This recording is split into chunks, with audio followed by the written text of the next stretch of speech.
people think the UFO business or talk about the UFO business is nonsense, at least in my circles. But even though I don't believe that that's a very widespread opinion. Yep. Even though, well, I mean, like, you're a tenured professor. You can talk about these sorts of things without that much worry about getting kicked out of the George Mason University, right? If I do, it won't be for that. No? Okay, good. So the thing, I mean, like, a lot of controversial stuff you've covered has really opened up a lot of thought, though. I mean, the Great Filter was like groundbreaking, in my opinion, like in terms of the sorts of conversations that were people having after that was great. In the modern cancer culture, it doesn't matter how many good things you've done. If there's one bad thing, then that's it. So aren't you worried? I mean, I don't have a thing I want to say per se. I mean, so, there's talking in general, and then there's talking about yourself. And of course, talking about yourself tends to sound like excuse making and special pleading or whatever. So, but then talking in general also isn't very productive unless you can ground it with examples or something. So, exactly. Yeah. So, I mean, I'd rather focus on, I'd rather like, I like the reputation, and I like most intellectuals to have the reputation as we think about some things a lot, and we are experts in those things, and that's what we talk about. We shouldn't just like express opinions and every thought that pops into our head and not distinguish those from the things that we think a lot about, right? We want a division of labor where we specialize in different things. So I don't want to talk about a thing unless I have an interesting thing to say about it. Yeah, I want to like have a new or original, or at least apparently insightful thing to say. Yeah. I just don't want to be taking positions, yay this, boo that, etc. I mean, even UFOs, I think it has the problem that people just want to like have their opinion and express it, rather than trying to have like a unique, interesting, contribution to add to the thing. So I'm working hard on this one as to distinguish the particular thing I'm adding, as opposed to just commenting on the topic. I mean, I'm going to make a clear effort to say what exactly my contribution here is, how it's different from other things. And of course, I have a relatively short presentation, and so there'll be lots of time for questions, and you're welcome to ask the first question to the extent that I don't quite say what you were looking for. So I hope you saw that the Grabby Aliens work, hit the mark of getting published in Astrophysics Journal. Yes, I did see that, actually. I'll put that in an introduction. And that's apparently the #2 journal in math and physics category. So Google says. Google's listing of all the journals in math and physics, it lists it as the #2.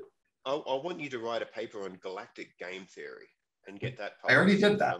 What was it called? Galactic game theory? No, it was called Burning the Cosmic Commons. It is a game theory model. We did an interview on that, remember? Yeah, well, so that's a game theory model. Well, I think there is quite this intuition, like in science fiction and many other things, to have sort of the galaxy be the limit of the universe you would talk about. So you take an ordinary person who thinks about a planet, and then you bring them the solar system, and then you bring them the galaxy, and then you don't go farther than that because that's kind of silly. But in the Grabby Aliens thing, we say they show up 1 every million galaxies. So a galaxy is a small part of a Grabby Alien sphere. They're just like grains of sand on the edge of this big ocean of ideas. Yes, had it before. There it is. Okay, right. Welcome everybody. This is Science Technology in the Future. We're just about to hear Robin Hanson do a talk on whether the unidentified aerial phenomena or UFOs are actually piloted by extraterrestrial intelligences or not, and how to think about this and everything. So the subject of this, UFOs in general, has attracted a lot of attention of late, and there's arguably been a lot of bad reasons for thinking that it's ETs, while at the moment a majority of my credence I believe is that it's not. I really think it's an interesting thing to think about. And Robin Hanson, he's a tenured professor at George Mason University, has taken a lot of energy and rigor to previously underexplored topics, and it's really opened up a lot of thinking around this topic. I find it's really fascinating. And a lot of people have taken the baton on things like the Great Filter. And so I'm willing to listen and at least come away with a clearer grasp on some general sense-making tools and strategies. Besides, like galactic game theory is a lot of fun to think about. Now, I hear just recently that Robin Hanson has had his Grabby Aliens piece published in this second most prestigious physics and maths journal, according to Google. So everybody, thanks for coming along and joining in this talk. And thank you so much, Robin, for spending the time to give us a talk on this subject. Over to you. Nice to meet you all. I'll have a relatively short talk, I hope, and lots of time for questions and discussion. Yes? All right. So, title, UFOs, what the hell? Which I think emotionally express many of our attitude here. Like, where did this come from? How am I supposed to think about this? I want to give you a little context describing my recent work on Grabby aliens. I'll be quick about it. The general idea is we can imagine two kinds of aliens out there. Quiet aliens in a space-time map like this just pop up briefly. They don't do that much. They aren't very visible. They go away. And there could be lots and lots of them out there, but it's hard to know how many because they don't do that much. Sorry, mouse over here. There we go. Oh, sorry. Loud aliens, in contrast, look a lot like quiet ones at the beginning, and presumably they start from quiet ones, but then they find some mode where they just expand and keep expanding, and they change the appearance of their volumes, and that, in the long run, makes a huge difference. And so they create this big, invisible impact on the universe. And,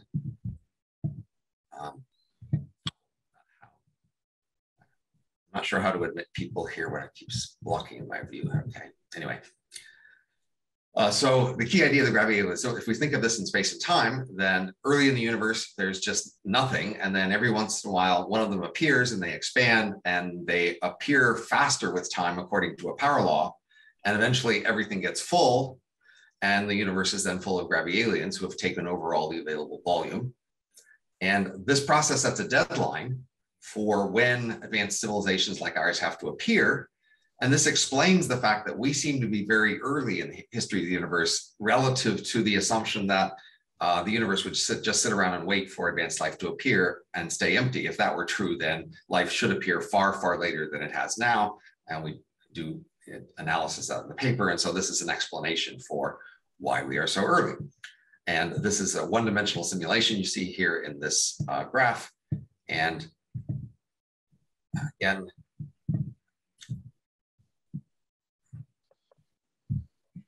with the screens changing. Okay, come on. So anyway, there's three parameters in the model.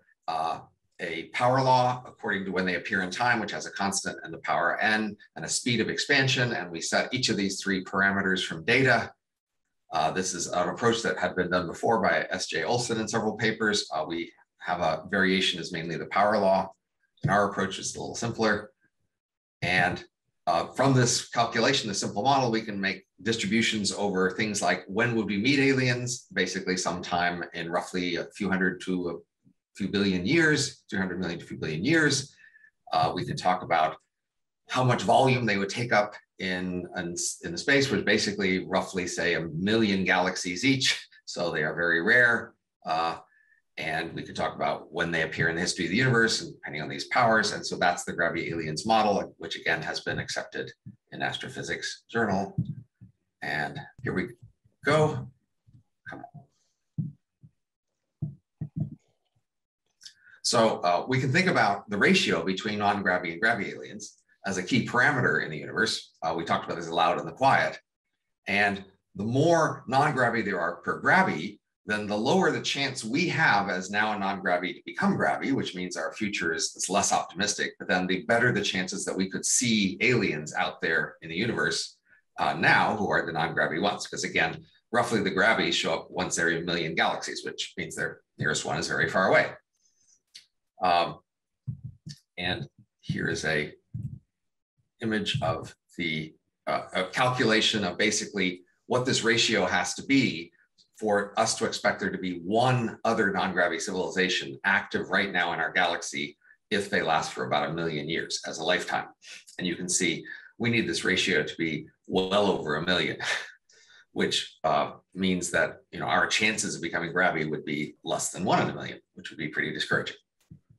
All right, so that's my quick review of Grabby aliens. And now we want to think more about UFOs. And so you can find more about GrabAliens at grabaliens.com. So the question we want to think about, of course, are some UFOs quiet aliens? And to set some context, as you may or may not know, once upon a time, the idea that rocks fell from the sky was considered as crazy as fairies and ghosts and things like that, or angels, maybe not as crazy if you believed in angels. And then, several centuries ago, scientists changed their minds and became convinced that, in fact, rocks do fall from the sky. And they didn't really have a theory of how that could happen, but eventually came to have a theory of that.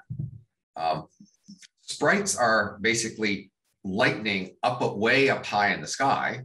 They've been seen by pilots for many decades, but until they were verified by NASA a few decades ago, pilots would basically not admit to having seen them, because there was the concern pilots have that they admit to see them, they would be seen as not sane or safe to be pilots. And so this is evidence that there could be lots of things out there that are being seen that people aren't willing to admit seeing, because they'll be seen as unfit for duty. And that's a pretty concerning process. We've censored a lot of data by making people afraid to report it.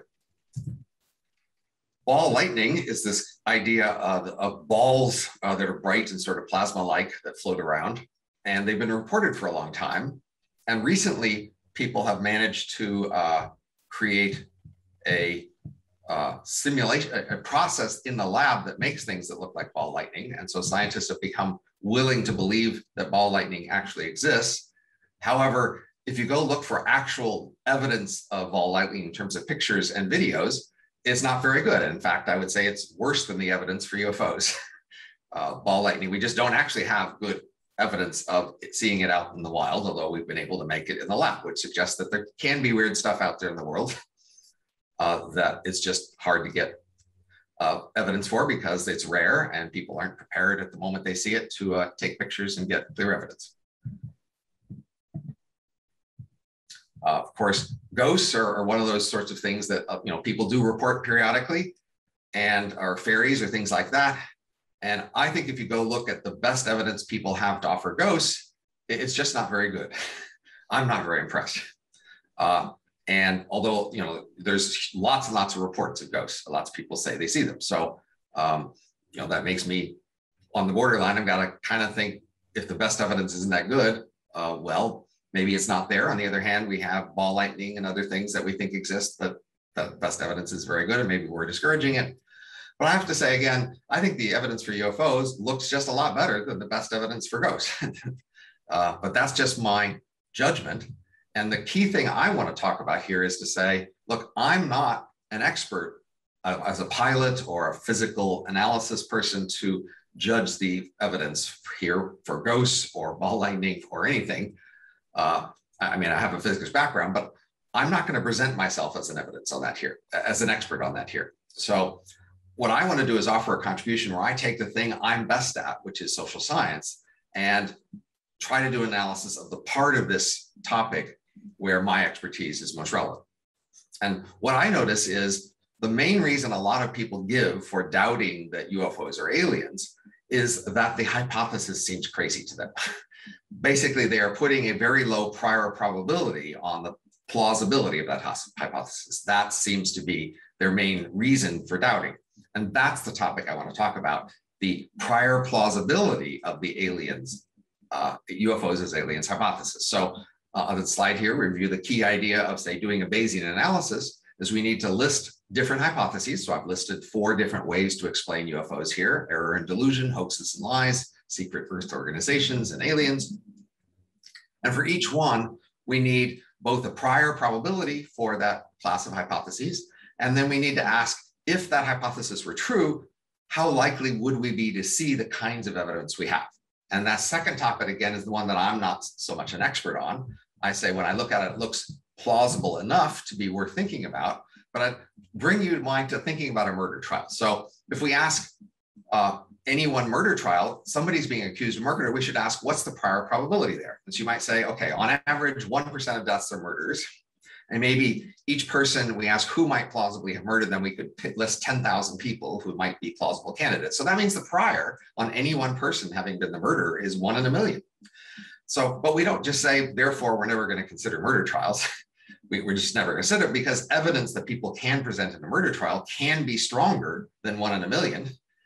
If it's, you have clear knife and blood and testimony and things like that, you can add up to evidence that overcomes a 1 in a million unlikelihood prior. And so what I'm going to argue here is that the prior probability that UFOs are aliens, or at least some of them are, is over 1 in 1,000. So that's nowhere near 1. I'm not saying it's overwhelmingly likely, but I'm saying it's more than the prior in a murder trial. So that means we're going to switch. You should switch from saying this is impossible, so I'm not even going to consider it. You should say it's possible, and you should look at the evidence and try to judge how persuasive it is. And that's going to be my point here, is to say the prior probability here isn't that bad. And the way I'm going to do that is to try to come up with the most plausible scenario I can that would explain the key observations that we have that are tied to the idea that UFOs might be aliens, or some of them. All right. So that's the project here, is to try to think through what's the most plausible scenario. All right. So first, there's going to be 2 big key puzzles that we need to explain that do look strange and that make people say, this is crazy. So one of the puzzles here is that we look out in the universe and everything looks dead and empty, right? So the scenario is that there are aliens out there, and they appeared somewhere, and they would have had to appear millions of years ago, at least. That the chance that they would have appeared on a different planet independent of ours almost exactly the same time is minuscule. So they would have been arriving and becoming advanced many millions of years ago. And then they're here right now, but then they're not anywhere else we see. That's the key puzzle. Because in these millions of years, they could have easily, if they started in our galaxy, for example, filled and changed the entire galaxy, or maybe the nearest 100 galaxies, or even more. But they didn't do that. So that's the first puzzle. How come they're here now? And we could sort of see them here now, but we don't see traces of them anywhere else out there. That's puzzle number 1. All right, puzzle number 2. When this puzzle bothers a lot of people, they say, look, the aliens could, show up in Times Square or in the White House lawn. They could announce themselves. Clearly they could. They could just, they're really advanced aliens, remember? They could easily make us overwhelmingly convinced that they exist. That wouldn't be hard. And on the other hand, if they were just here to watch us and to observe and to learn about us, they would not have to be visible at all if they want to. Again, they're millions of years more advanced than this. Of course, they could just be completely invisible. They would just be, they could have dark things in orbit with great cameras looking down and watching everything that's going on. So the strange thing is, they're neither of these extremes. They aren't completely invisible, and they aren't completely announcing themselves. They're sort of hovering at the edge of visibility. And that's kind of strange, because these things we might see at the edge of visibility, they don't seem very useful to an alien civilization for the purposes we might think of it, like announcing themselves or observing us or something.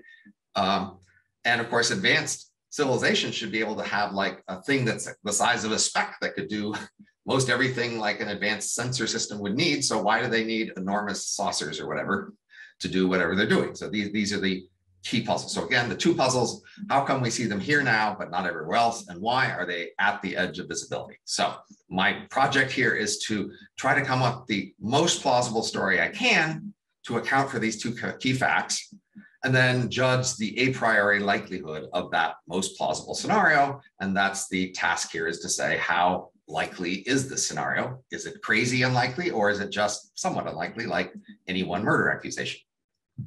All right, so here's my first set of explanations. So I'm going to have, first of all, we're going to have the idea that Earth has a panspermia sibling. So all stars form in nurseries where hundreds or thousands of stars are all formed at the same time in the same place, very close to each other. And if life somehow seeded that nursery, say by having evolved for a long time on some prior planet somewhere else, and that came next to this nursery, then basically all of the planets in the nursery of our sun could have all had very simple life seated there, and then they would have all been evolving over the many last billions of years.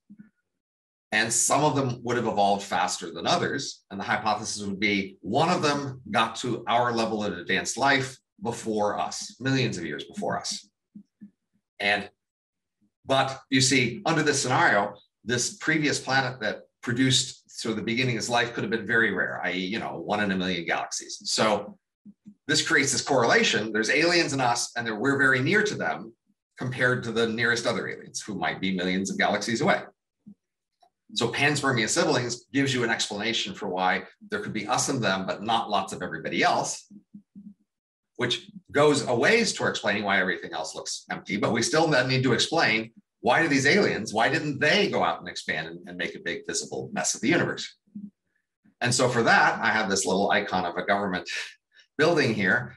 They formed a world government, and they decided not to expand. They made a policy that they did not want expansion. And that's the sort of thing a lot of people have actually talked about, among futurists in the last few decades, is many people don't think we should expand, and we should prevent it, and we should create a government that stops it. And those many processes that would seem to be creating world governments over the next, centuries and thousands of years before we could expand. So it's not crazy to think we might have a civilization-wide government, and also not crazy to think they might decide to prevent expansion.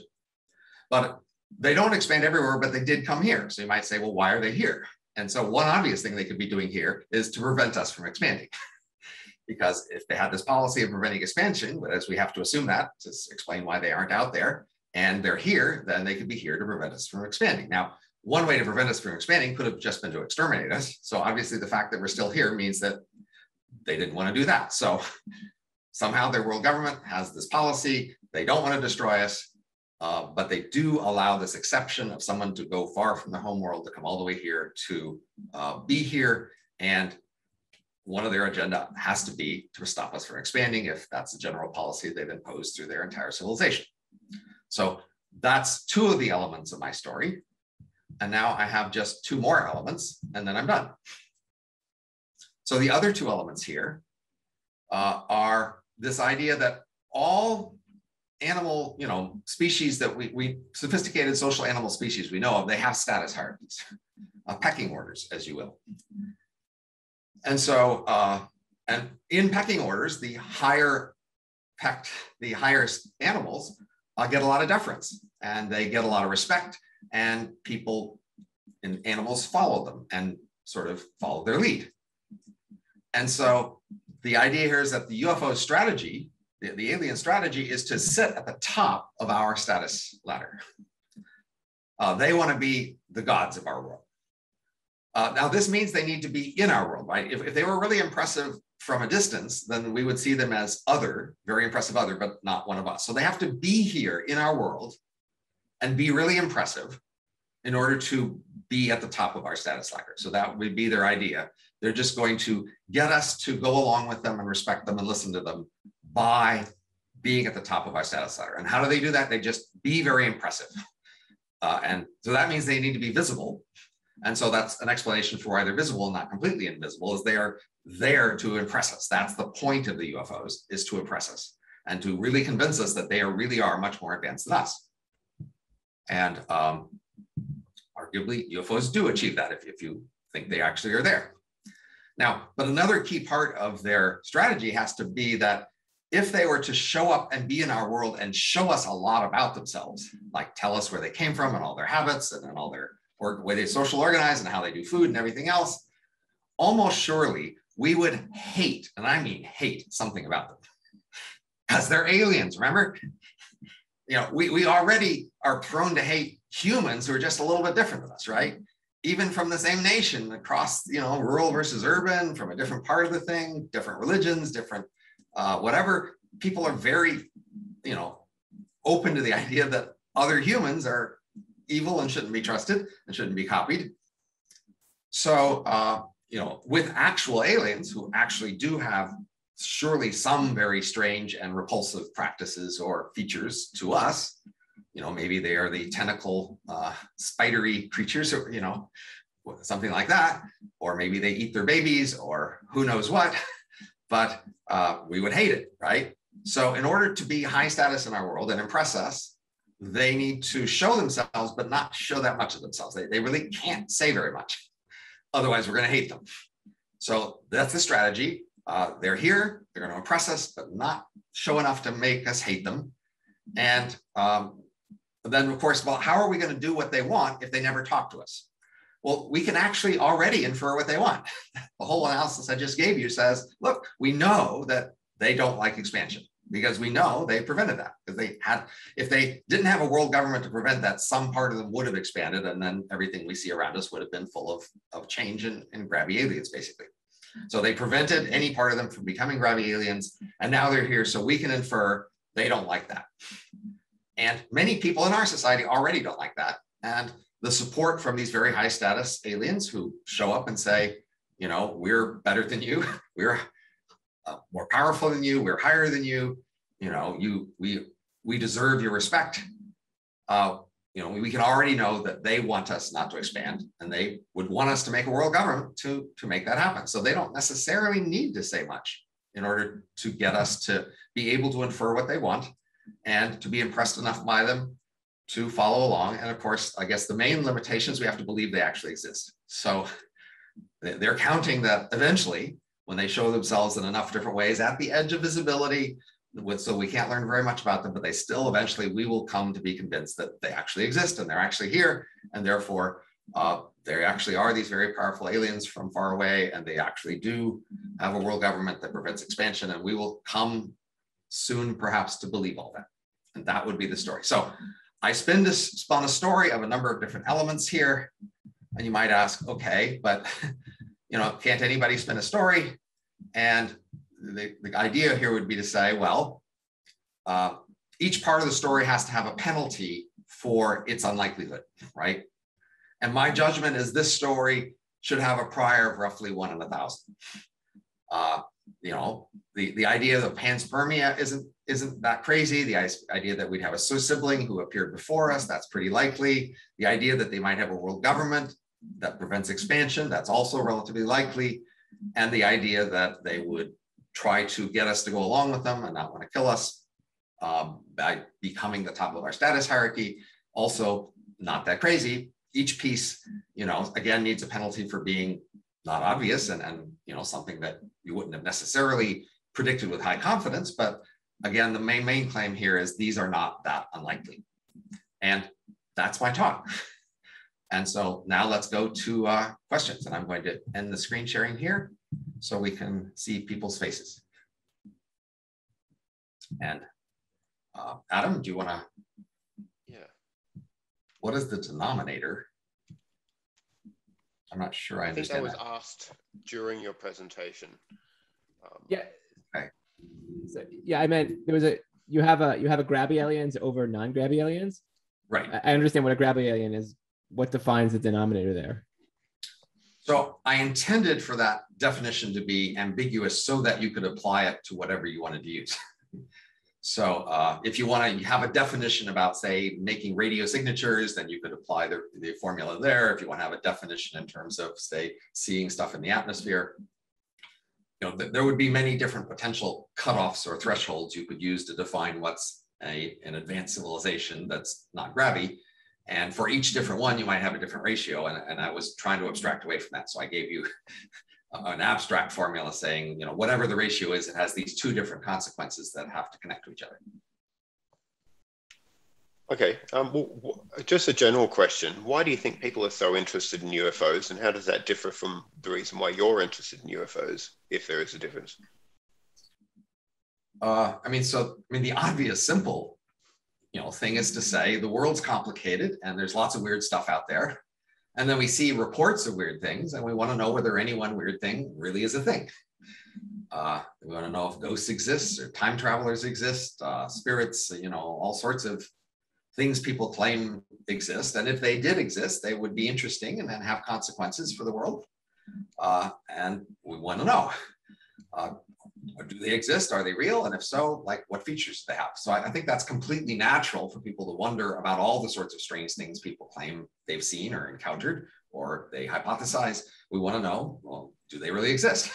And the striking thing about UFOs is there really is a lot of reports of UFOs, and some of those reports at least have a lot of detail, a lot of, like, for example, the Nimitz encounter of 2014, I guess, where they had all these different radar systems from this whole carrier group on different planes and different video and all sorts of different systems, all and different people who saw it different times and different ways, all testifying about the same integrated set of events. You know, that's not just a person saying, I saw a ghost and heard a funny noise. That's a lot of data. So, you know, it means you think, well, maybe there could be something real there. And that seems to be the obvious reason to be interested. Yeah, I'm not that familiar with the Nimitz video there. I've seen it. I've just poked in and knows about some discussion around it. Yeah, but so is that's a video which you find most convincing? It's an event. So I mean, again, I think it's a mistake to just take one video and say that's the evidence, right? Exactly. It's a whole several hours of many people seeing and doing many things, and all those things together. That's the evidence. Now you've made bets along the line along this line, whether that's indicative of extraterrestrial intelligence. You've also spoken about refuge markets and resort tickets markets. Would you be interested in trading some stocks? The better way to ask this question, would you take a pro-UFO alien stance in a betting position of your stocks in a refuge or resort ticket market, and at what odds? I mean, what would be the terms of a fair bet? I don't know exactly, but again, I want to emphasize the point that I think people just get too much into sort of everybody taking a position on these topics because everybody know who stands where. And I want to present myself more as an expert on some things. And I'm going to tell you about the things I'm relatively expert on. And I'm not going to claim expertise on other things. That is, I think everybody should specialize and not just take opinions on everything. So I'm trying to tell you about the thing I most know about, and that is the a priori plausibility of the alien hypothesis. That's the part that I'm specializing in here. So obviously, if I could bet on that, I'd be happy to. But you know, the feasible bets are more likely to be on actual, conclusions drawn. But it'll be a while to settle those bets. So I basically think the plausibility is high enough to be worth exploring the question, especially given how interesting the topic is and how few other people have ever done anything here. Hello, Rob. May I ask a question? Yes, please. So if your ideas on UFOs are true, what does that say about our understanding of physics? I don't see any reason to think UFOs violate any of our understandings of physics. It seems to be overwhelmingly obvious that physics as we know it allows for vastly more engineering capabilities than the engineering capabilities we now have. And of course, a century ago, people used the same physics and they had far less engineering capabilities, right? And there's a long history of we are getting better at using the same physical universe to do more over time. And we are nowhere near the limits of the possible. So I don't really think, obviously what UFOs suggest is there are aliens who are just much farther along a technological trajectory than we are. But nothing that I've ever heard or seen seems to question physics, at least as I understand it. And I do somewhat understand it. I have a master's in physics and I have several publications in physics. So my question is, do you have any explicit estimates of the probabilities of the hypothesis components that produce the estimate that UFOs have a prior probability of more than 1 in 1,000? Yeah, I have a blog post where I have, UFOs and priors are in the title or something like that. And there's 4 elements that I described, and that I gave each one a more than 1 in 10 chance, which multiplied together gives you a 10 to the minus 4. But I said, well, actually, I think, it's unlikely that all 4 would be at the lower end of the extreme. So I moved it up to 10 to the minus 3. But it's not intended to be terribly precise here. The point is just to say, each of these components you need to assume isn't that crazy. 1 in 10 is plenty enough to give you each of the pieces. And I do have some, things that I think more about, say, panspermia and why that's likely. I've done some actually extra work on that topic, why I think panspermia has a decent chance of being true. The other parts, we could also talk about. If you wanted to pick any one of the assumptions I made in the scenario and say, that doesn't seem very likely to me, then we could dive into that one. I have a question. Whether or not panspermia is true or not, I don't really understand why it helps with the timeline, because you have to go back at least 1 billion years, probably more like 3. Oh, So and if the universe is only 13 billion years, then you've only narrowed it's it not by intended to 4x. help with the timeline. It's intended to help with the idea that we're here and then other aliens aren't that far away from us, but then the entire universe around is empty. That's the hard part. Like, if aliens were as densely populated as suggested by their distance from us, then there would be millions of them, many billions of them within the next million galaxies. And any one of those could have expanded out and filled this whole universe we see. And there's this puzzle, why is the universe empty if aliens are that dense? So these scenarios explain why it's just us and them and no one else for a long way. That's the thing we're trying to explain. The claim is just about why like life is relatively rare in the universe, but not in our next generation universe then. Right. Well, there's this coincidence, right? There's the two of us, and then there's a vast empty world. Why are the two of us right next to each other? And so panspermia causes that correlation and puts us right next to each other in this vast universe where otherwise things are very empty. If there's just the two of us in this empty thing, then if they happen to do this non-expansion thing, that's all it would take for everything to be empty. Just that one civilization, which becomes much more plausible than billions of civilizations, all of which have a non-expansion policy. Could you talk a bit more about why you find it credible that a civilization could be stable for a long period of time and actively not want to expand? Is there any precedent for that kind of dynamic occurring at other scales, like on Earth? Well, so we're mixing things here that, haven't mixed on Earth in this way. So we certainly have many biological things that are stable for millions of years, right? Say sharks or things like that, right? There's lots of things on Earth that are stable for a long time. But now we are talking about, a civilization, and civilization and human society has been changing rapidly over the last 10,000 years. So certainly we have, in the last 10,000 years, we have not seen periods of 10 million years of high stability, right? We couldn't possibly.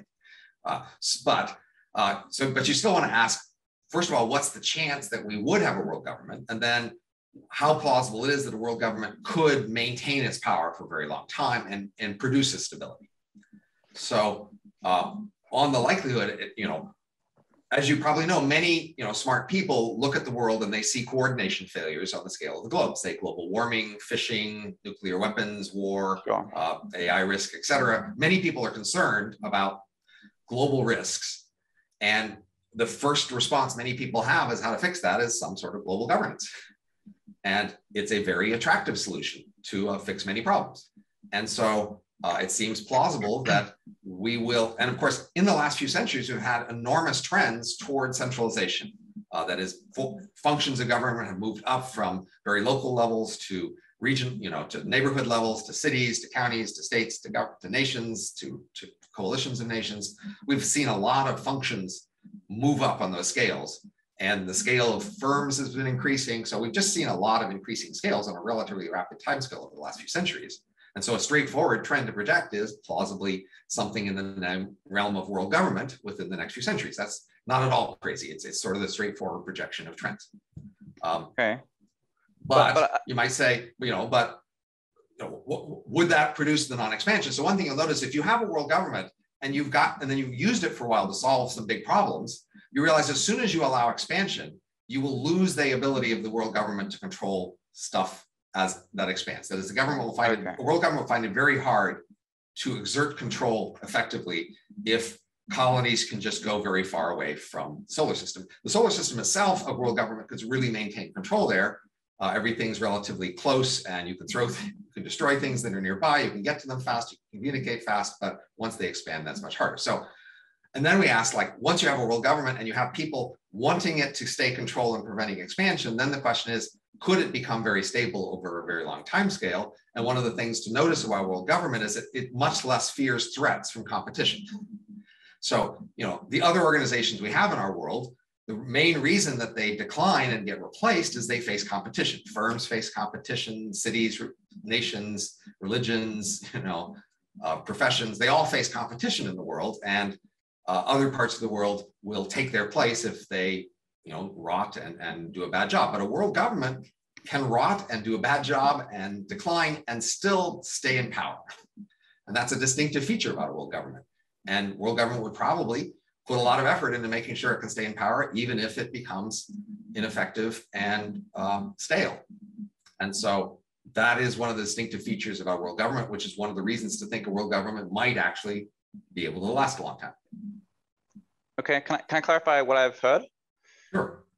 So it sounds like the main argument is that a civilization which manages to solve coordination problems via a world government discovers strategies for restraining growth, because that's what has allowed that civilization to maintain its stability.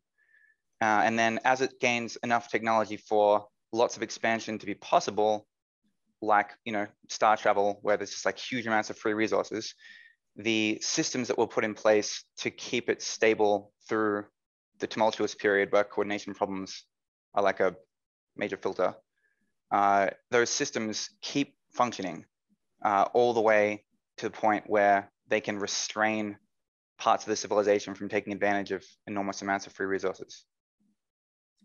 Is that? Yes. So not only that's the scenario, and I don't know if you've heard, there's this concept of the long reflection, I think, Adam, that so many some number of people in the effective altruism community worried about long-term risks have explicitly said, and you can look up the phrase, the long reflection. Basically, they've said, well, we need to work now on preventing existential risks. But when we figured out how to cut back on existential risks, the next thing we should do, they say, is stop change entirely and have a long period of discussion about how we want the future of the universe to go. And during that period, prevent any change whatsoever and any expansion. And then after maybe 1,000 or 1,000,000 years, once we finally all agree on what we all want to do, then we will allow expansion. But now imagine, if they actually managed to produce that policy, i.e. preventing all change and preventing all expansion, and then having a process that says we must all agree about what to do or we will not be able to make any change, and that lasts for 1,000 or 1,000,000 years, what's the chance they would ever then finally agree that, okay, now it's time to go? We're ready to expand, right? And you could see it could easily slip into this mode of they just decide they never know and it's never time, right? Right, but you still think it's greater than 10% that you get that configuration? Yes, I do. Okay, that still surprises me. Even though I find it more credible than I did, it still surprises me. You think it's 10%? I mean, I think it's more than 50% that will have a world government. No, but that a government could succeed at restraining expansion when there's not scarcity conditions, right? Like when you've got space travel and so much free resources available for them to colonize. It's a common observation that often totalitarian governments in history have focused more on holding on to power than they have promoting the benefits of their citizens and locals, right? That's a common truism, right? It's a risk. But there's always been enough competition that it's actually hard to succeed at expanding.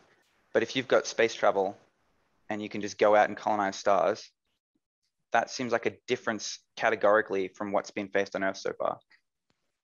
You have to imagine a world government that's trying to maintain control, and people who have that thing are afraid of control, and they've solved a lot of global coordination problems using that government for a while, and they have many great stories about how great the government is for solving these problems. They could be reluctant to let that go. Yeah. No, I feel like it's credible that you get a really intelligent system for preventing expansion, but it seems like a really unlikely thing to discover because of how much pressure there is for expansion. Again, a world government doesn't necessarily face pressure. A world government, can repress dissent. A world government can detect and destroy opposition. A world government can tell everybody what is happening and what the good things are, and not give people an honest assessment of the risks or the options. Within the domain of its control, perhaps. But what about all those probes that are going out there with just an open universe to explore? It seems like it would be shooting them down. It would be saying, no, you're not allowed to send probes out of here. We're in charge of that. And many people have been thinking about exactly how to do that. Right. But your hypothesis assumes that there's UFOs coming here, which means there is some degree of, probes going out that are less constrained. No, there the scenario is to say they've had this general policy against expansion, but then they look out, and so any one star can look and find its panspermia siblings. It's actually an easy thing to find in the signature of the spectrum of the stars. Okay. So you can look in the galaxy and easily do a survey and basically find all the other stars that came from your nursery. And then you could look at those more closely and ask, you know, are they on a trajectory maybe to produce advanced life? And then you know that if one of those produces advanced life and you don't go there to stop it, that will that will cause expansion and end your regime of controlling expansion. So that means they would have to make an exception to send an expedition to there. And that would be a big risk from their point of view. They will have to really be worried about keeping control over that expedition, because if any part of that expedition slipped out, again, they lose control. And so they would be just very obsessed with losing control. Think of, you know, a place like North Korea with strong border guards, except knowing that any one person who escapes sort of destroys the whole regime. But don't the distances involved make that control basically impossible? Like, I mean, unless you're positing faster than light, I mean, there are dozens to probably hundreds of years away from any form of control. So like, so the scenario is the aliens only allow a single solar system to be colonized, say, or maybe only a couple of nearby ones, right? So within a single solar system, you could just make sure that you watched at the frontier and did not allow anything to leave. No. My point is about the control system, which is they send probes here, but they're hundreds of years away from the people they've sent here. They have no ability to control them unless either there's faster than light travel or they've built some crazy control systems that are AIs that will just kill you if you try to reproduce. So as you may know, governments put varying degrees of effort into controlling different parts of themselves depending on the risk that those parts have. So for example, the parts of the military that can start a nuclear war, or the parts that could say, shoot the president, the government like really carefully produces redundancy and checks in order to make sure that those parts don't betray it, right? And so this one expedition would be a very carefully, constructed and designed and monitored thing in order to keep it under control. And that's also saying why they wouldn't allow a lot of flexibility. So you could imagine they would just send an expedition. They say, go to this planet, find out what's going on and figure out how to make them not expand. But that would be giving them a lot of discretion. And you just say, here's your resources, here's your mission, go figure it out. Then that's a risk that whatever that mission figures out how to do, they will change their mind and decide to expand. And so they would rather pick a strategy that they can approve ahead of time, only give the resources necessary to implement that plan, and not give them much discretion or free resources to do other things. That would be part of the way they would want to keep it under control. And so the strategy I gave is such a strategy. You could predict way in advance, without knowing much about the aliens that you were trying to control, that they would have a status hierarchy and they would have a tendency to respect and defer to the people at the top of the status hierarchy, and that being impressive puts you at the top of the status hierarchy, and that's the thing they could do, and they would just implement that strategy. And no doubt, they also must have a kill button, right? Part of the strategy would have to be, if this impressive thing fails and they get out and they seem like they're about to expand, you push the button and that's the end. Do you have a hypothesis? How does that? Oh, you go. I was going to say, my problem is that button is hundreds of years away. The local people will push the button based on a local indication, right? So the locals have to be loyal. Well, they have to be loyal to a limited degree. But again, just like all governments, when they assign people to various tasks, they worry about those people they assign to the task betraying them. And the more risk there is from betrayal, the more they have political officers and redundancy and limited control exactly in order to minimize those risks. But then should we introduce our priors of what we know about human behavior and how successful governments have been at controlling people at a distance? Like basically every expedition has essentially reproduced itself. Like that's kind of universal. It seems like then we have to introduce this prior in which we certainly have a lot of expeditions in human history that have not betrayed their original funders.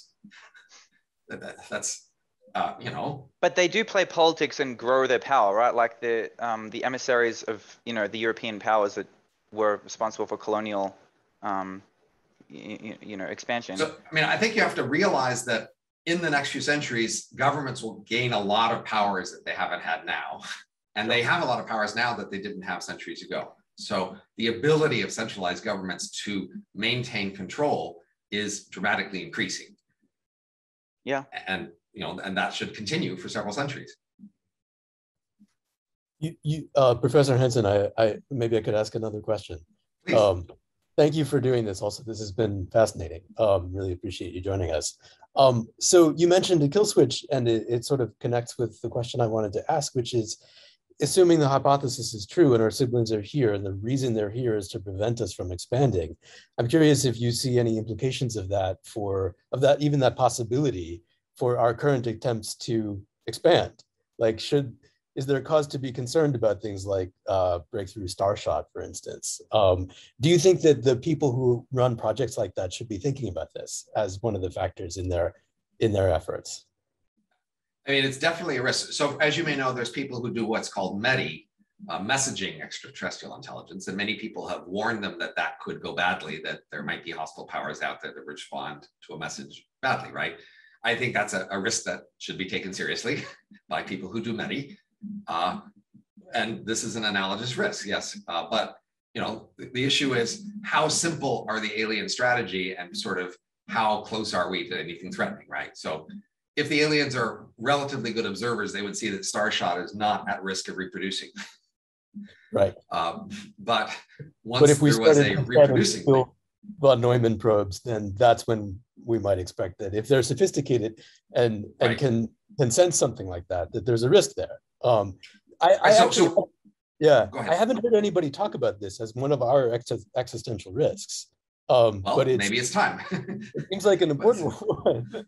Another interesting question is, like, how much do they actually know about us? So if you imagine they have a world government and it's maintained control for 10 million years, right? Even in the face of perhaps rot and internal, decay, then they might actually not be very generally inflexible.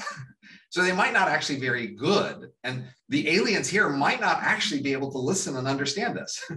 They might not have, figured out how to translate our language, and they might just be watching for things like nuclear weapons going off or rockets or things like that in order to make their decisions. So the less they know about us, then the more crude their heuristics is going to be about when they push the button. And the less we can count on them knowing that we're not close enough to threaten them yet. So it must be a safe thing to do now, because maybe they don't know. So that's an interesting set of hypotheses. They could be millions of years more advanced, but again, they were very stable for millions of years. For most of those millions of years, they didn't actually have to innovate much. They didn't actually have to adapt very much. They could have produced an infrastructure very early on that they just inherited and kept repairing. And maybe by now, they are not very general flexible minds. Do you have a model of why they would want to keep us alive, given the structure that you've described that they would have? Well, the word siblings brings something to mind. Out of millions of galaxies, we're the only others around. I mean, and we come from the same origin. So they could feel some sort of affiliation, some sort of, sense that why kill them if we don't have to? I think we would feel similarly if there was some alien civilization out there. If we could, meet them and preserve them and without killing them, but while keeping us safe, I think we would prefer that. Right. I mean, I suppose this fits better with the paradigm where they're doing the kind of long reflection mode. At least that's the kind of maybe a long lost religious sort of paradigm that has become static, where the goal is to understand things well enough before letting expansion happen that the expansion is safe. In which case, curiosity about in a long reflection. Yeah, if they're trapped in a long reflection, or even not. So, I mean, I would just think if you just look in the space of ideologies and religions, that includes enough common elements of things like this. I don't think you necessarily have to think they likely do a long reflection. I would be more likely to just look at the history of ideologies and religions. It just seems like a lot of components being multiplied together still for this one to be greater than 10%. I do find that the different components you're giving are credible. Which one are you talking about? That four of them, so pick one. Right. I don't have a good enough map of all four of them yet, but the thing we've been discussing, I suppose, is that the civilization wants to keep us alive, and I think that the chance that they would want to keep us alive if they could is well over half, probably 80%. I think that's pretty high. Conditional on not being threatened by us, they'd want to keep us alive. The question is whether they could believe that they could keep that control. So I would think if they're 10 million years more advanced than us, that they probably have pretty strong confidence in their kill switch. I think that would be justified. They could have a reasonable, strong confidence in their kill switch. So I don't, and they would probably want to keep us alive if they could. So that all seems very likely to be. I guess among the civilizations I can imagine that would maintain this degree of stasis, I would expect a larger than 50% proportion of them to be quite cavalier about just like killing threatening civilizations. Like they wouldn't care about the learning value because they're not trying to learn, they're not trying to grow. And so I would There's say, a lot of other reasons not to kill things besides the learning value. I think you're estimating that our sort of aversion to murder is some sort of weird, unusual thing about humans. I think it would be much more common than that.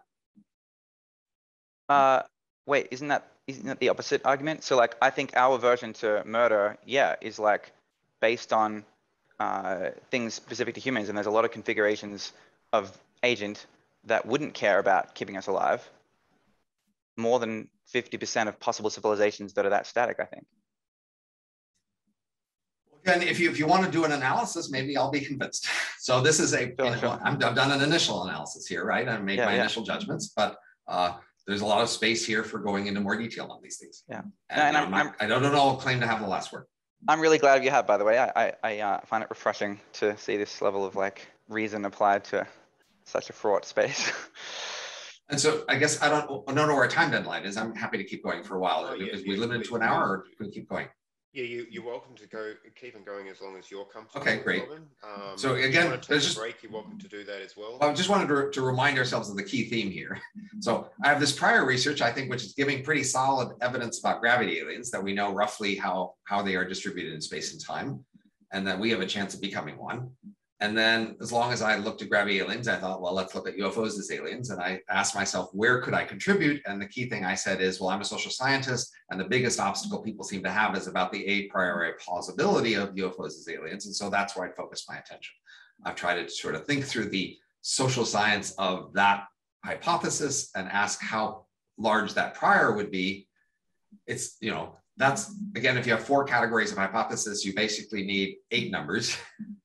You need the likelihood for each of the 4 categories, and you need the prior for each 4. And I've only been talking about one of those 8 numbers, which is the prior probability of the aliens hypothesis. And the strategy was, we'll come up with a scenario under which it could make sense, and then try to account for the unlikelihood of each part of the scenario in order to add it up and get a prior. My claim is that the prior is well over what you'd have in a murder trial. So if you were willing to listen to evidence in a murder trial, you should be willing to listen to evidence about UFOs. You shouldn't say, this is so crazy, it couldn't possibly happen. You should say, maybe unlikely, but it could be, let's hear. That's my overall story. But again, it's about constructing this particular scenario, each of which has parts that we can argue for each part about how plausible it is, or maybe there's other scenarios that might be better, etc. Let's go on. There must be more questions, so let's, because I see people typing things, so. Well, just in the meantime, I mean, related to the last question, I think, what do you think about other people who you respect, like Anders Sandberg's position on this? And he thinks that the evidence in abstract, he thinks that the evidence is not specific enough to really justify anywhere near 1 in 1,000 that it is. Well, again, are you talking about the evidence of actual UFO sightings, or you're talking about the prior probability? He's talking about the evidence of the actual UFO sightings, I believe. Yeah. So again, neither he or I are experts on that, right? And so we can all have our opinions of that. When I look at the evidence, I say it looks pretty good enough to justify, bothering to do this kind of analysis. But what you really want is other people to do that. But there are other people doing that. So honestly, the recent United States government, report, basically they're looking at the other side of the equation, and they're saying, who knows what this could possibly be, but are we actually seeing something? And they're saying, yeah, there's something here. And interesting, when I look at in the UFO researcher people literature, of which there are people with varying quality, some of the best ones, like the co-author of the New York Times article, who has a book on this stuff, they basically literally say in their books to each other, we should not talk about how to explain this stuff. If we talk about explanations from it, that'll make us look weird, because any explanation looks weird and will look crazy. So we should only talk about there's evidence and it seems like something's there, but we should not talk about how to explain it. So there's a taboo actually in this UFO researcher world about doing what I'm doing here, which is trying to construct explanations. But of course, for the people who say that's so crazy, there's no possible explanation, the evidence doesn't weigh very heavily to them. They can say, yeah, you saw weird stuff, but it couldn't possibly be true, so you must be making a mistake. So for those people, this taboo is meaning they can't possibly be convinced because it just seems crazy. And so I think you have to go there. You have to ask, well, what's the prior probability? How could this make sense? And the higher that prior plausibility, then the more willing you should be to look at the actual evidence and say, okay, is there something here? I have a Steelman argument in favor of the taboo against explanations, if you'd like to hear it. Is it good? I only want to hear arguments you think are good. I do think I'm this not interested in good. people telling me about crappy arguments. Yeah, no, it's my own argument. But you have to say it, you think it's good. Then we can hear you. I do think the argument is good. And it is that people like as intelligent as yourself at coming out with good arguments who give rhetorical support for the UFO narrative could supercharge a lot of worse arguments and like poor epistemic behavior that is harmful.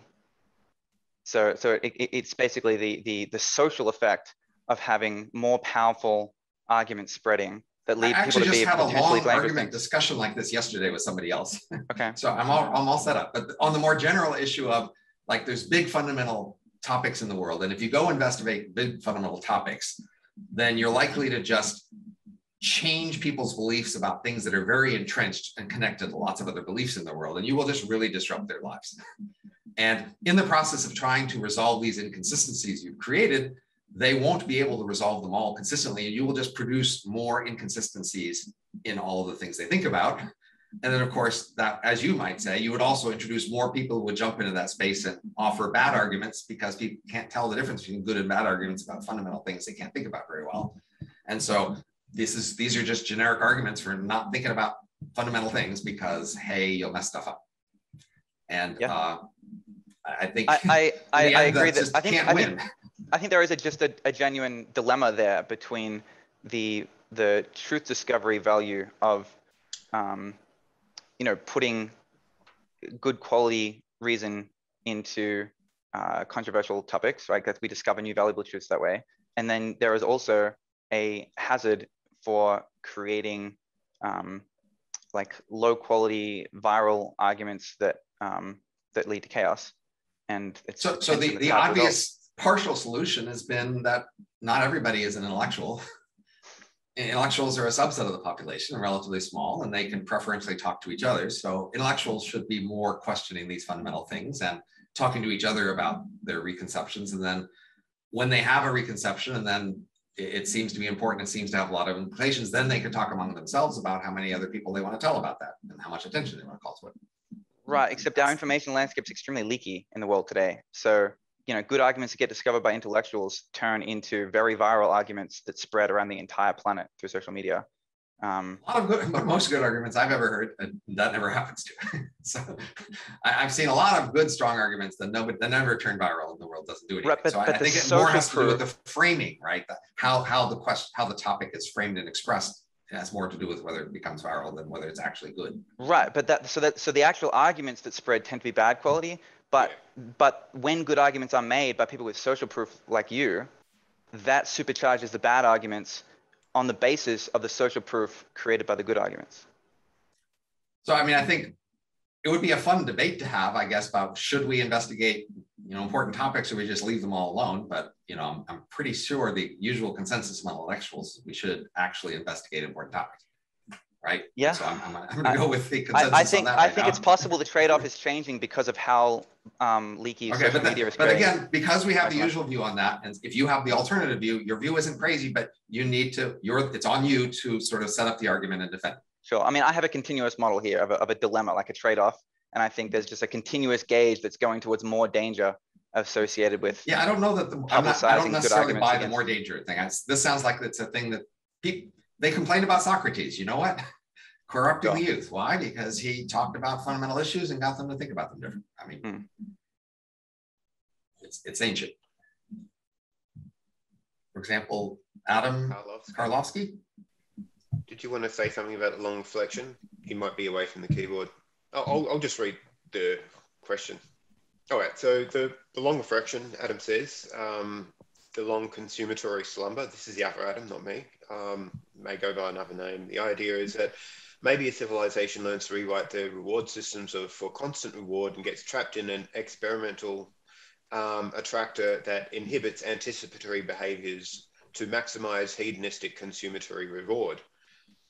Expansion is an example of anticipatory behavior. This would require an authority capable of avoiding the consumatory attractor that maintains the safety and sustenance of the consumatory population.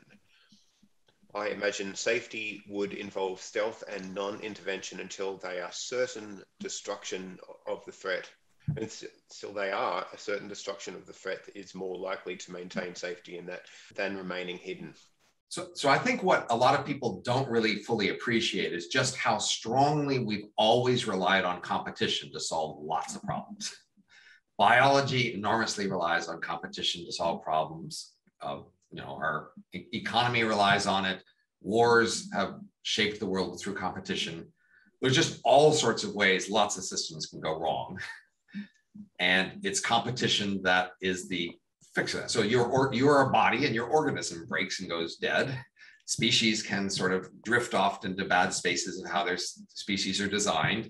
Companies can get stale and inward focused and lose their vision or connection to customers. Nations can be taken over by aristocrats who don't care much about the future or the citizenry or anything. There's just lots of ways. All the systems we know can go wrong.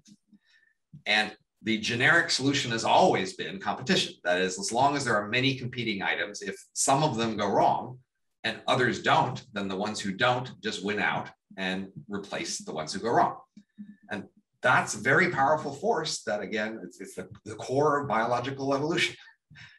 Creates all the biology we see is basically that sort of force. So if you have a world government that stops some dimensions of those competitions, then along those dimensions that it stops, the solution no longer happens. Competition no longer fixes whatever problems are caused by that world government along those dimensions. And that's just a generic thing that's a problem with the world government. And so I think there's just lots of ways when a world government takes over many dimensions of society that it will just freeze in bad choices. And that's the best case. The best case is to freeze in bad choices. The worst case is to go down some path where it slowly gets worse and worse and worse. And there is no correction. And it just, goes as bad as it can get. So that's why I think actually, probably most alien civilizations that create a world government and limit a bunch of choices, they probably just die within 1 million years. And it's only a smaller fraction of them that would actually manage to reach a stable position where they could keep going for millions of years, even though they have, stopped competition on some dimensions, because hopefully what they do is stop and then freeze something in, and then at least it doesn't get worse. Greater than 10%, you think? Greater than 10% that some of them succeed in freezing it in? Sure, yeah. So they can survive long term despite having all the dysfunctions associated with no competition to solve problems. Well, because the most likely they will just freeze in something. And if they do this at a point where, say, human society has this really strong technical powers, then they, basically the main things that would hurt them would be a solar flare or a supernova or something, right? But if they've got just really strong local control over local resources and local processes, they could probably just make a system that just lasts for a long time, even if it doesn't innovate or adapt very well.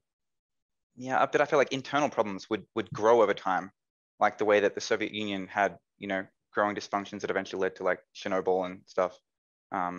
That's the sort of thing that goes wrong when you can't solve problems. More likely what we'd have is a proto-world government, which did badly and crashed, and then everybody learned the lesson. Well, that didn't go very well. And then there was a longer period before we finally got around to trying another world government, which was more wisely designed. And then, it would have better chances of lasting. Sure. Yeah, I mean, I think it exists. It's just, it's a rare configuration to get a wise, perfectly controlled world government that's stable. It should be, it's like a really rare place in possibility space, not 10% of possibilities. Do you think it's rare because if you were randomly stumbling around, or you think it's rare even if intelligent navigators of possibility space? Oh, absolutely. Like it's rare to find even for the intelligently, like I mean, the Soviet Union, China today, you know, are seeking that kind of stable configuration that's extremely controlling, and it's hard to find, like even when it's being sought with a lot of intelligence. I think probably the biggest thing that goes wrong is overreach. That is, if you have a very limited central government that only controls a very limited number of dimensions, then it can only really have this problem with respect to those limited number of dimensions. And if it picks very stable things, then that could last a long time. I think the problem is these totalitarian governments often go wild trying to control lots of things because people who run them find that attractive. So think about software rot. So analogously, most large complicated software systems rot over time and eventually have to be tossed and replaced. But we do see some kinds of software systems that have not rotted very much. For example, libraries of mathematical manipulation of matrices don't rot, basically. And other sort of mathematical libraries like that seem to have not rotted either. They just, because they have a sort of very limited scope of what they do, and sort of the basic representation of matrices hasn't changed. And so those systems have been able to stay stable for a long time. And so the lesson is, if you can find some sort of abstraction where there's just a limited set of things that you're controlling, and you make a choice about that, and it's very general choice that should apply in a wide range of contexts, then you have a much better chance of having that last. Right. There's a big difference between software of a pure math. Or civilization seems to be not a simple thing to do, right? There's evolving components in the system, so the governance has to evolve. It's huge amounts of components, right? It's a complex system. But well, so again, right, but if you think, you know, that nothing can ever happen here, I mean, I think that's, again, we're giving these aliens millions of years, right? So, and we're presuming they are vastly more experienced and knowledgeable than us. So it's not at all crazy to think they could have solved some of these problems. Yeah, I think it's certainly credible that such solutions exist. But if you look at the trajectories of possible, possible sibling civilizations, most of them veer off course. The main things are there's the key timing of when expansion becomes a thing that's hard to stop, right? So we don't actually need a world government to prevent expansion until expansion is actually a feasible thing. And we're a ways away from that. And so, you know, and in an early period where expansion was technically possible, it would be possible only at a great cost and relatively visible. And so a modest coalition of governments could just prevent it. But there'll be some point at which technology would be so powerful that a lack of a strong central government would mean expansion would happen. That's the deadline for coming up with the central government. And we're a long way from that deadline. And, you know, we're only a few hundred years into having large organizations. Just realize that. A few centuries ago, almost nothing was in large organizations. There were some militaries that were large, but pretty much all businesses, all families, everything else was decentralized in small organizations. That's been the history of humans until recently. So we are early in the era of figuring out how to manage large organizations. Do you credit that the apparent lack of life in the universe indicates a great filter at various points in evolution of civilizations? So our Gravity Aliens model is built on a hard steps model, which basically says in order to become visible in the universe, you have to go through a sequence of hard steps. The main question is how many steps remain from where we are to what it would take to become Grabby, and what kind of steps those are. So the basic hard steps model says many of the steps are try steps, where basically a system wanders around in some space, configuration space, searching for the configurations that will allow it to move on to the next step. If we faced another try step ahead of us, then the math says that, you know, we couldn't become Grabby for another, you know, few hundred million years.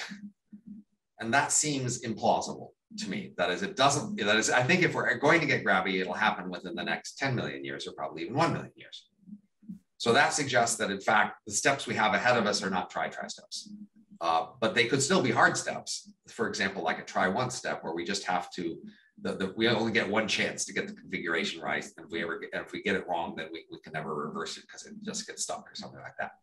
So is a tri-tri step a hard filter, like something where only a small probability of? Well, it could. That is, basically a tri-tri step has a chance per unit time. And if some particular planet or civilization has reached a level very luckily early compared to all the other ones, then that means that it went through a number of hard steps luckily early. And that means the actual time for that step is much less than its general expected time. And that's what we mean by a hard step. Oh, wait, so does the hard step not necessarily imply that failure means extinction? It's more about how long it takes you to succeed at the advance in capability.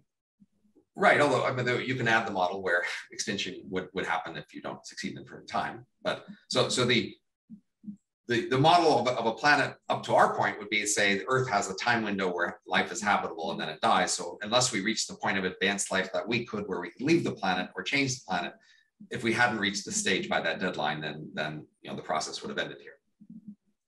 But if we have, if we have more hard steps in the future, more difficult things to do in the future, again, the math makes it hard for me to believe it's a tri-tri step. It's more likely to be a tri-once sort of step, i.e. there are just choices to make and we make the wrong choice and then we never recover. Okay, but isn't the rareness of other life in the universe an indication that it's just very rare for civilizations to grow? The rareness is an indication that the entire filter is large. It doesn't say much about which step where is the hard step. Yeah. And so the step from us now to becoming gravity, the overall hardness doesn't speak to that. Wait, do you infer that it's not that hard to get from where we are now to a gravity? So if you recall in my talk, I had this ratio R. Yeah. That's basically another way of talking about the filter between where we are now as a quiet alien civilization and gravity civilizations, which would be very visible. The ratio R is in fact how hard that step is, how many of one become the other.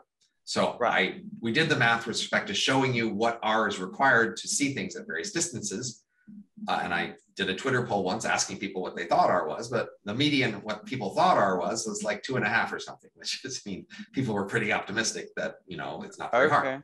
But if you talk to sort of people who do SETI or something, they seem to be optimistically think there'll be lots of alien civilizations around, but they're implicitly thinking R is really huge, like 1 billion. In which case our chances are terrible, right? In which case we face a very large filter ahead of us. So that's just this fundamental disagreement that I don't have data to speak to. Okay. I'm inclined to be optimistic, but that's not a terribly strong basis on which to make these judgments. So does that number play into your estimate of 10% that we would see a peer civilization reach the kind of, stable dictator state at all? I'm more looking at the chance that any of our siblings would have reached a stage like us. So if you say the sun had 1,000 siblings, then in order to have a substantial chance that one of the other ones got to our level before us, you need to have, on average, say, 1 in 1,000. The filter from the beginning of Earth to now can't be that hard. And that would include the stage of them coming out to visit us. So that would be the constraint in that scenario, right? Basically, nurseries aren't much larger than say 10,000 stars. So to make it plausible that one of those other stars got advanced before us and came to here, the whole likelihood of that whole path has to be, say, more than 1 in 10,000. Doesn't the probability need to be substantial that they reach 1 million years beyond us? Well, that's what I'm saying. The chance of that is more than 1 in 10,000. Okay, but it doesn't need to be more than 10% in order to get. Oh wait, no, because there's 1,000 candidates. I see. Right. The filter could just be really hard, in which case, it's very unlikely that 2 of them would succeed, right? In which case, there's no panspermia aliens out. Okay. Right? So your model of UFOs having a prior of 1 in 1,000 or more does depend on a fairly optimistic value of R for the beginning of intelligent life to 1 million years from now. Which again, my Twitter survey, people were optimistic, but Okay. So again, I think it's not crazy to think civilizations descending from our could last for a very long time in some sort of stable state, and that they would have a world government that enforced and managed that. Again, I don't think that's so unlikely. Yeah, I certainly am much more pessimistic. I feel like we're lucky as hell to have gotten through our invention of nuclear weapons and other things. We're not through that yet, but so far, right? I agree. Yeah. But that's the thing, right? Like it seems like that alone is a big filter, and more powerful technologies are likely to be even harder to coordinate on. So it's an interesting thing to notice that if there are UFOs as aliens, they are clearly not very worried about our AI risk. Right. They don't think they need to shut down all the big computers in order to prevent an AI from exploding out, right? Which seems like that would be surprising to me, you know, under the assumption that there are really aliens here. But or it's information about AI risk. That, yeah. In fact, factored by whatever our prior is on the aliens. Yeah. But I mean, you got to know that it's just interesting that we're seeing connections here, right? Sure. You know, maybe we haven't thought them through correctly, but it has interesting potential that we see these various these topics connected. So thinking about one can help us think about the others. I agree. Do you believe that the most likely type of civilization to sort of be around long enough and to be able to coordinate some degree of galactic expansion must be a stable dictatorship? Or do you think there's... Well, you don't need, I mean, the key thing is you don't need to coordinate expansion, right? That's the point, right? Uncoordination naturally leads to expansion.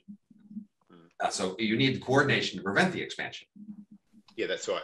So that's why I'm asking the question about coordinated expansion. Would they naturally be, I guess, yeah, stable dictatorships?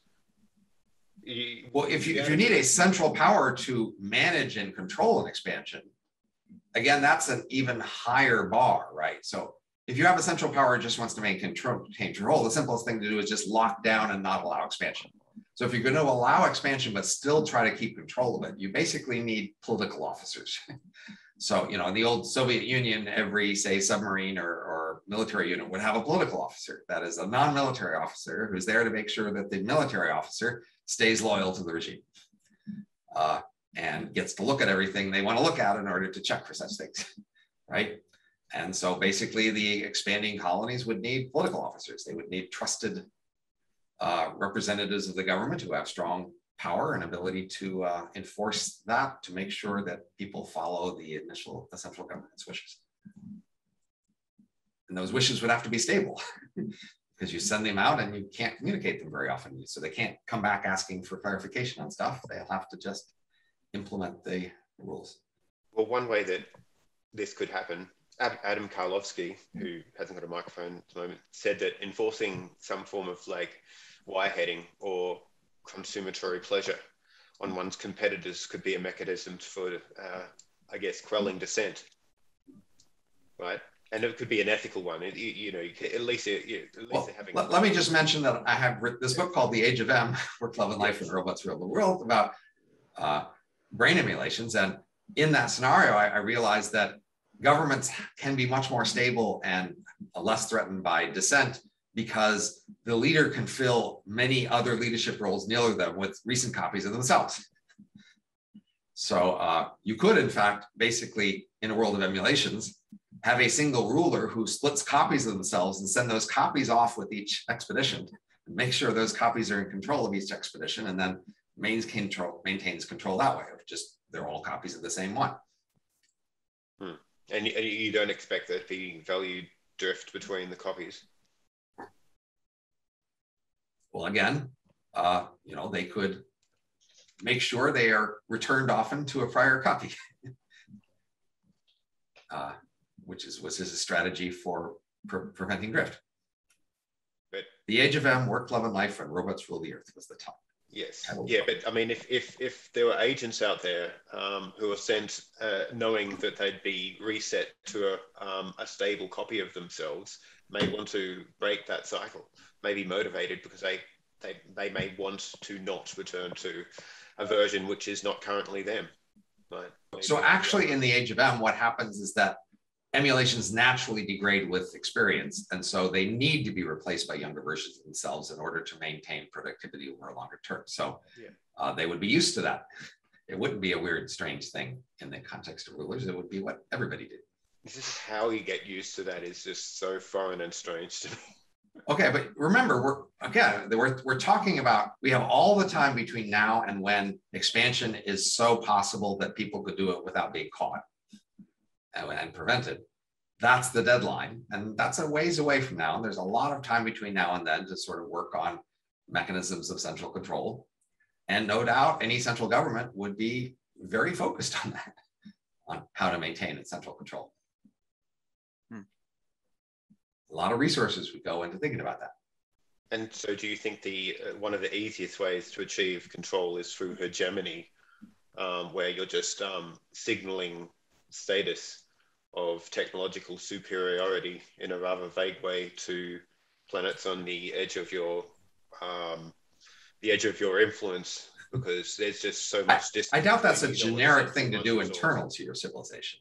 I doubt you want to have much more things, but with this alien civilization, you can't do those things, other things. So that you're looking for a very robust thing to do with aliens.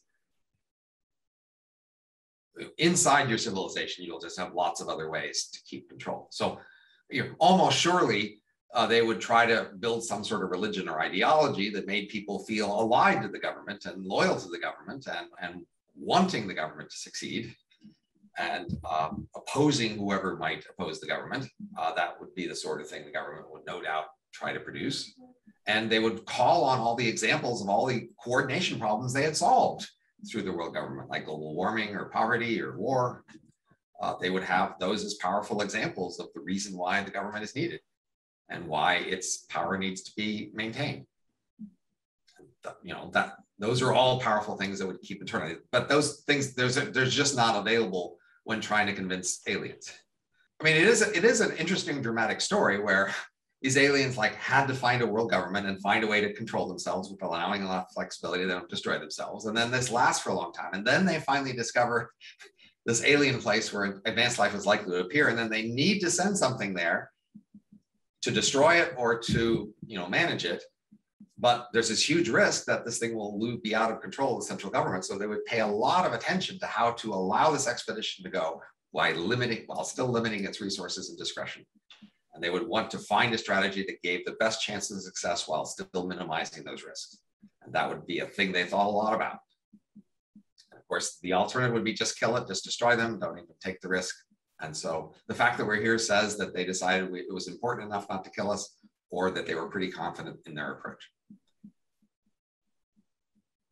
Right, which is just another factor of improbability. Sure. You have to select for that factor as well. Right. Yeah. But again, what if I'm wrong? It's not 1 in 1,000, it's 1 in a million is the prior, okay? Well, it's still, again, it's like a murder trial, right? 1 in a million is still high enough that you got to actually go look at the evidence. You can't just say, well, that's just crazy unlikely and forget about it.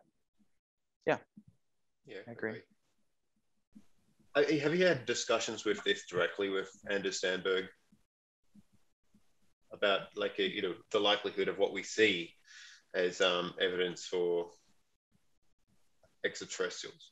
So, I mean, no, Anders and I have not gone through that, but I don't consider myself nor Anders to be experts on this. So that's not particularly the conversation you want to hear about. Well, what do you find the most interesting about your disagreement between him? I guess your priors. What do you find the most interesting about his view that differs from yours? My guess would be that Anders doesn't actually disagree with my prior analysis. My guess would be that Anders just, from what he's heard or looked at the actual evidence, just doesn't think the actual evidence is very strong. That would be my guess. But again, that would be a disagreement about a thing that neither of us is an expert on. And so I'm trying to, again, focus my presentation here on saying, here's what I'm an expert on and here's what I'm analyzing. But of course, whether or not this is an interesting topic does depend on the other topics that we aren't experts in. So we have to make some rough judgment about that in order to judge whether this is worth bothering with at all. So I've judged that the evidence is strong enough to make this worth thinking about. and maybe Anders has not, but again, those are judgments about things that neither of us are expert on. But, you know, I have actually read several long books full of UFO events and reportings. I've watched several long movies full of videos and pictures, and read, you know, a dozen interviews of people who were at various events. So that's the level of my knowledge. And of course, I have a physics degree and, you know a fair bit of some things, but I'm not a pilot. I don't know the particular people and worlds that they're reporting on. You'd want somebody who knows those things better to make better judgments about those things. Okay, say you were concerned about like what you consider to be a rational conversation leaking and turning into an information hazard in amongst people who don't understand the arguments properly, or people who don't have the right background, or you know. I'm not actually seeing the hazard here exactly. That is, so let's just say there was one, and you were invited to speak at a sort of a general UFO conference. What would you talk about? Would you discuss what you've discussed with us here today? Would you? I mean, I would say, curate it differently? You know, hey, we need to both talk about the evidence and how compelling it is, and we need to talk about priors. We need to talk about if this stuff really is something, what would be the most plausible scenario? That's the thing we should talk about. And we should do it with experts who know social science, right? This is a social science question. And so one of the problems is often these topics are dominated by people with physical science backgrounds, computers or, you know, engineering or physics. And those people are just looking at the evidence itself and looking at, you know, the light and the speed and the acceleration and you know, the materials papers reported. They're looking at the physical evidence, but they just don't have many skills to think about the social plausibility of the scenario. And so that's what I'm bringing to the table. And so I would want to go tell people about what I know that they don't. I usually don't think about information hazards in the sense, I usually presume that like it's a good idea to research things and tell people about them, but I'm open to particular hypotheses that there are particular information hazards. And if I could identify ones that I thought was a serious plausibility, then I would try to steer away from that. But that's an exception, basically. I would identify and sort of avoid an exception, which is what we should all do.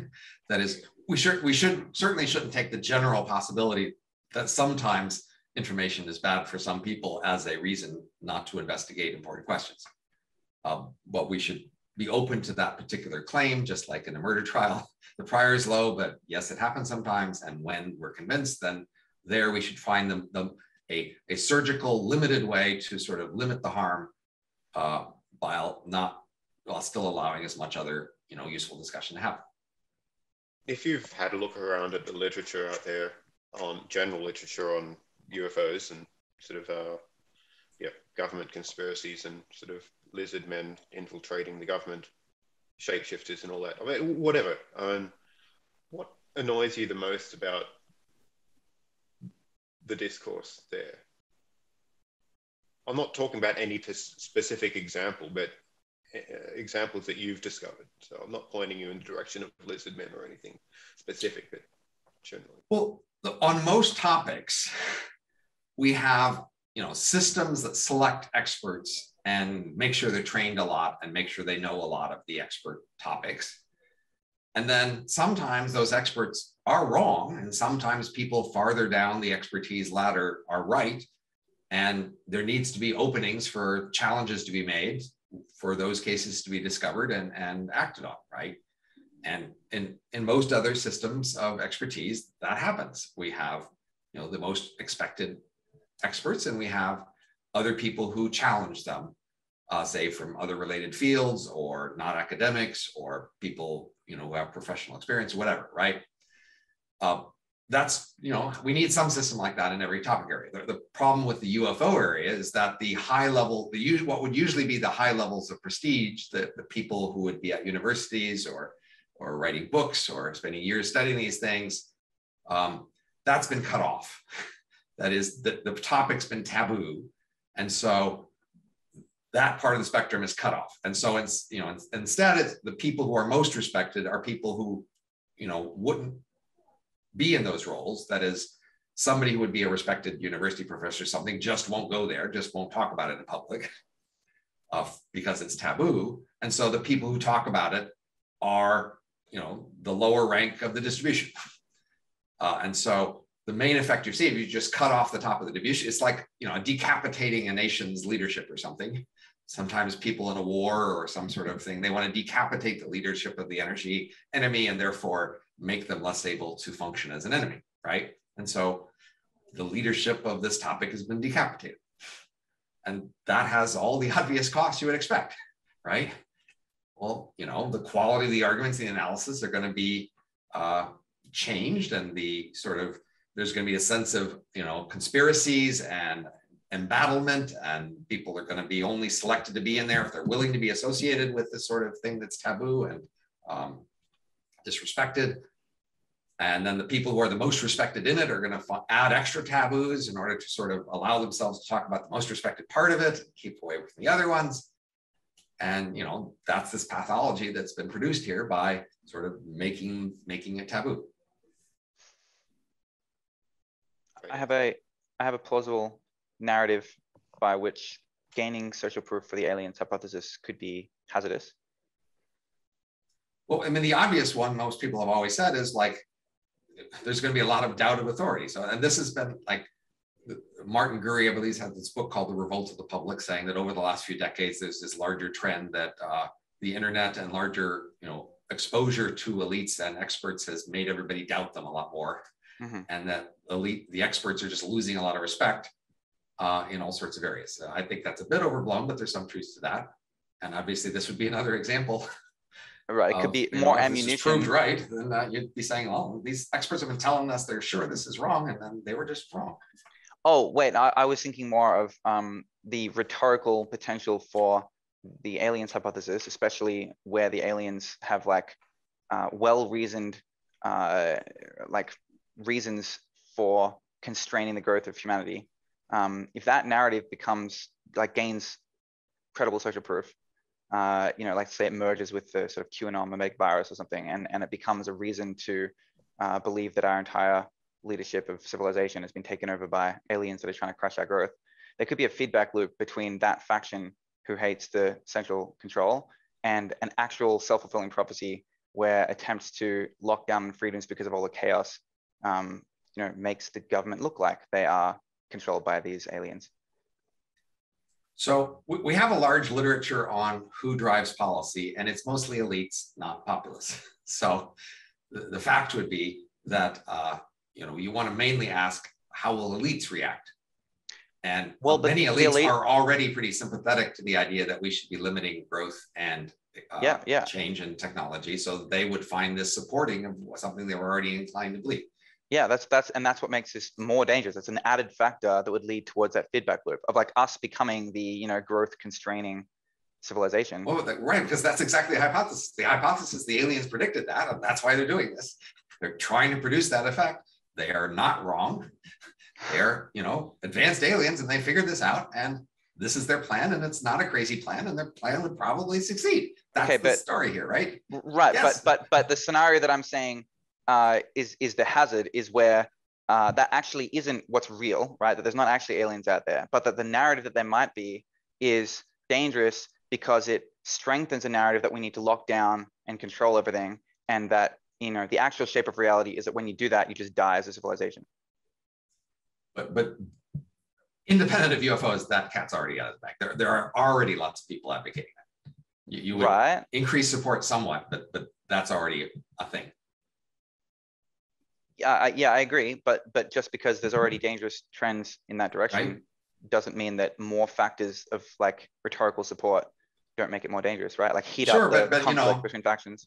How are you going to coordinate people to suppress the topic for this reason without the UFO people getting records that their topic is being suppressed yet again by the elites for these sorts of reasons? And then when it finally comes out, they're going to be all the more pissed and all. I agree I agree that's a dilemma. But I suppose when I'm talking to you personally, I would say this argument space might be a reason to contemplate where you spend your own intellectual resources.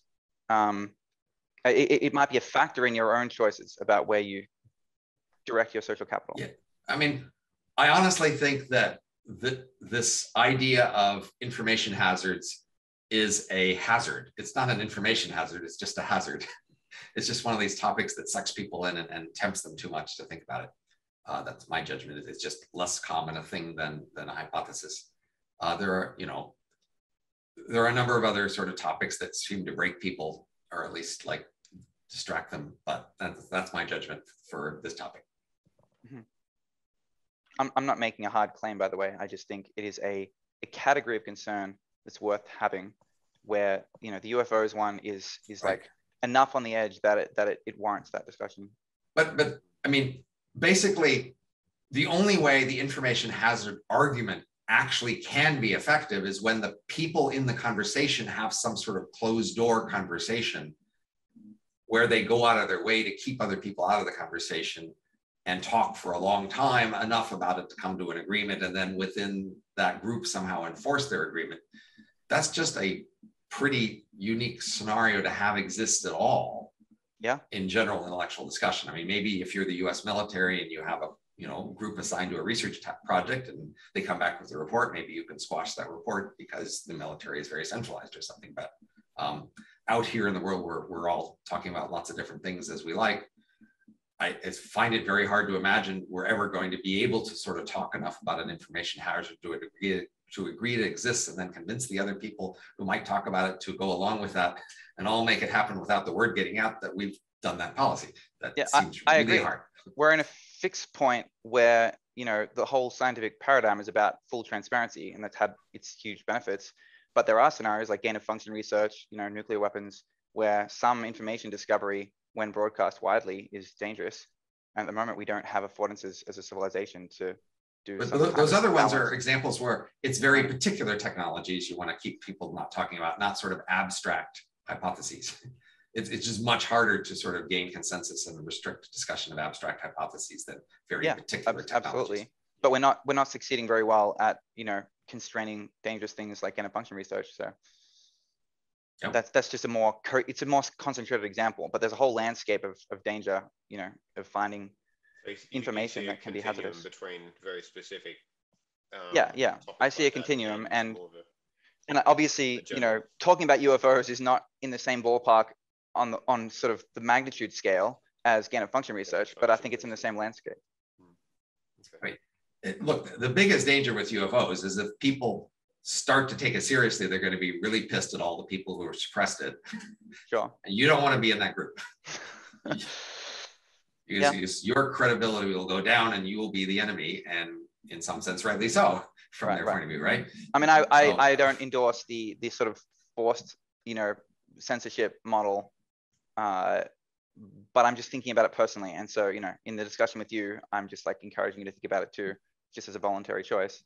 But yeah, I don't know what the solution is for what marginal, changes can be made given our current state of civilization to improve our ability to safely constrain dangerous knowledge without creating a sort of feedback. I'll say it more general. In general, our society is just on a train with nobody driving. Yeah.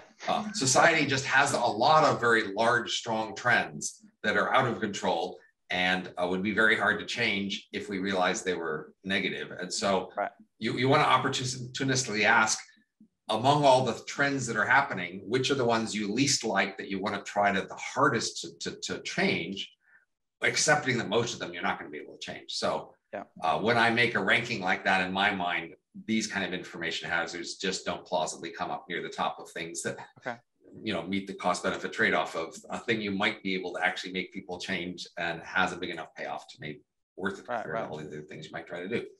I think it's just much bigger things that are going wrong.